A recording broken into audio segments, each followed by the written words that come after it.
안녕하세요. 대단히 반갑습니다. 털신을 사던 날 소녀의 운명은 권남희. 이어령의 겨울에 잃어버린 것들 둘을 읽는 순간 나는 내 머리를 망치로 얻어맞은 듯 멍하고 말았다. 꼭 내 말을 하고 있는 것처럼 느꼈기 때문이다. 무슨 일을 해도 돈하고는 거리가 먼 사람처럼 엉뚱한 짓을 벌여온 나로서는 세상에 나 같은 사람이 또 있나 위로를 제대로 받으며 그간 내가 살아온 행로를 돌아보게 된 것이다. 그 길에는 털신을 사들고 그것이 전부인 양 털신에 자기 인생을 건 12살 소녀가 걸어가고 있었다. 초등학교를 졸업할 때 당시 학교에서는 적금을 넣었던 100원짜리 종이돈 몇 장을 학생에게 직접 돌려주었다. 3, 4년 정도 부었을 테니 영악한 친구들은 부모께 드려 다시 정기예금에 넣거나 중학교 입학금에 보태면서 그 돈을 가치 있게 쓰는 일에 투자했다. 그러나 소녀는 그 돈을 받아서 아무 거리낌 없이 자신의 털신을 사고 친구에게 선물을 사주는 일에 써버렸다. 사치한 옷차림에 집안 살림 무너진다는 포스터가 벽도로 붙을 만큼 너나 없이 어렵던 시절이었는데 인지능력에 문제가 있어 보일 만큼 경제 쪽 더듬이가 거의 없는 소녀였다. 물론 이미 오래전 소녀가 서너 살 때부터 한쪽 더듬이만 발달해 나가고 있는 것을 부모님은 느끼지 못했을 수도 있다. 돈하고는 거리가 먼 소녀의 행각은 이미 시작되고 반경이 넓어지고 있었다. 장고수도 기한 때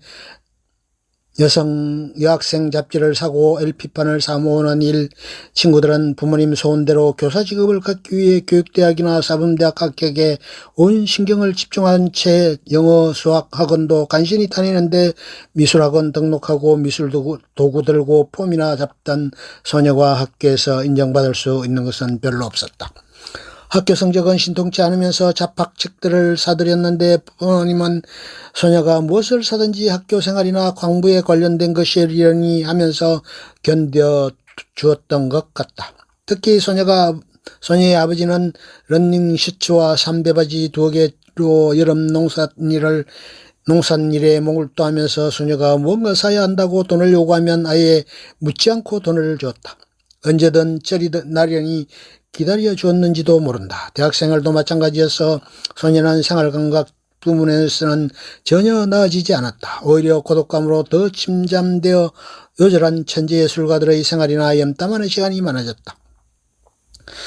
다른 도시에서 유학 온 친구들은 보내주는 하숙비와 용돈을 쪼개 적금을 붓거나 장학금을 타기 위해 노력하고 과에서 성적 좋은 친구들은 학교에 조교로 남거나 졸업 후 교사가 되기 위해 공부에 몰입했지만 소녀는 어느 쪽도 아니었다.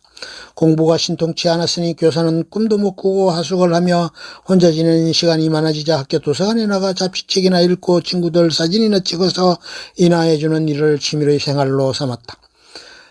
그런 대로 부모 그늘에서는 부족함을 책잡히지 않으며 자라지 않는 소녀로 살 수 있었다. 문제는 결혼을 하자 소녀의 생활력 없는 태도가 확연하게 드러나기 시작했던 것이다. 시집살이를 하면서도 주부라기보다는 자라지 않는 소녀처럼 학생 때와 똑같은 행동이 이어졌다.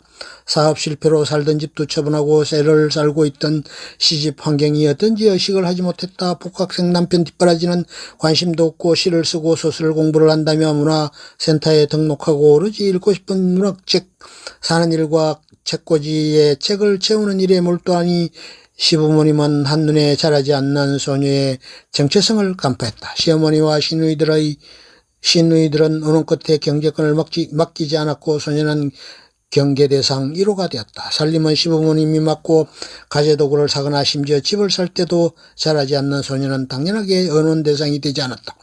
집안 행사 때마다 사촌의 8촌까지 동서들은 모여 앉아 주식 투자와 부동산 투자 이야기로 설전을 벌이고 남편에게 자문을 구하면서 투자한다며 돈을 맡겨도 소녀는 끼어들지 못했다. 서로는 먼 나라 이웃나라 사람들이었다. 12살 소녀의 털신 사던 그 과감했던 만행같은 행적은 아직도 끝나지 않았다. 자라지 않는 소녀는 여전히 딴 세상 사람처럼 살아가고 있다. 퇴직 나이가 되자 친구들이나 친척들은 꿈꾸던 저런 생활을 하러 젊은 날 투자해두었던 한적한 산촌이나 제주도 한기둥이로 내려가 버렸다. 그들이 떠난 도시 모퉁이에서 소년은 아직도 정기적으로 서점에 나가 책을 뒤적이다 수십만 원어치 책을 사들이느라 카드를 걷고 있다. 폐쇄된 기차역 하나 얻어들어여 영국의 외곽 안 위크역에 자리한 바트북스 서점처럼 세상에서 가장 아름다운 서점 만들기를 꿈꾸고 있는 것이다.